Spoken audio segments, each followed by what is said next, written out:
pretended nothing had happened. You're making that up. I don't remember you saying that. It's not like that. Things started off so damn good with David. We met through mutual friends at this low-key barbecue last summer, and from the jump he was just real.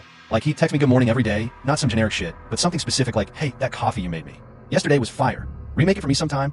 He'd open up about his job stress at the auto shop, his crappy relationship with his dad, all of it. I felt seen, you know? No games, no bullshit. After a couple months of dating, it felt right to move in together. We found this little 2-bedroom in the suburbs, nothing fancy, just affordable with a decent kitchen. I was excited, finally, building something solid. But it took me a while to clock what was really going on. At first, I thought the empty beer cans and the recycling were from his buddies crashing after poker nights. He'd always smell a little boozy when he got home late, but he'd laugh it off like, rough day, babe, needed to unwind.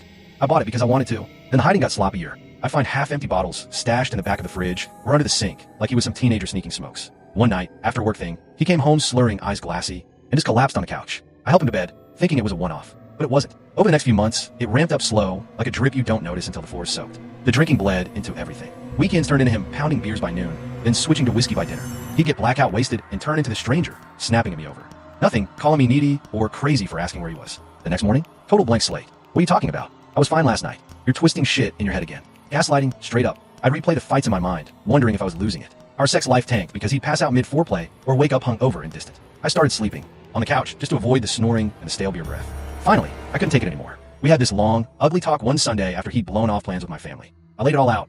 How the hiding hurt, how the blackouts scared me, how I loved him, but this wasn't sustainable. He broke down, tears and everything, swore up and down he'd get help. I'm done him. AA meetings starting tomorrow. For us. I believed him because hope's a hell of a drug. We even made a plan. He'd cut back cold turkey. We'd do couples counseling if needed. For a week or two. It seemed legit. Sober nights, more affection, him actually listening when I vented about my retail job. Then came our first real day off together in forever. About a month and a half of him pulling. Overtime shifts. I woke up around 11 a.m., sun streaming through the blinds, feeling optimistic for once. But there he was in the kitchen, shirtless and swaying, a bottle of Jack half gone on the counter. Words weren't even forming right.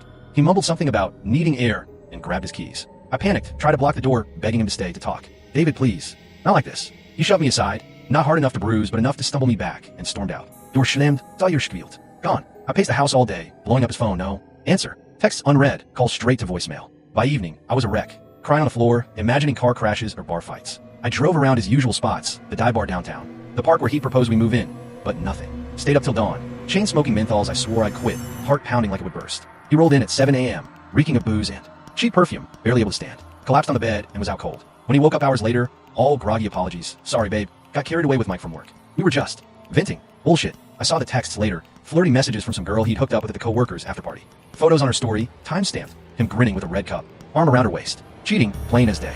The betrayal hit like a gut punch on top of everything else. I packed my shit that week, quiet and methodical. Didn't scream or throw plates, just loaded. Boxes in a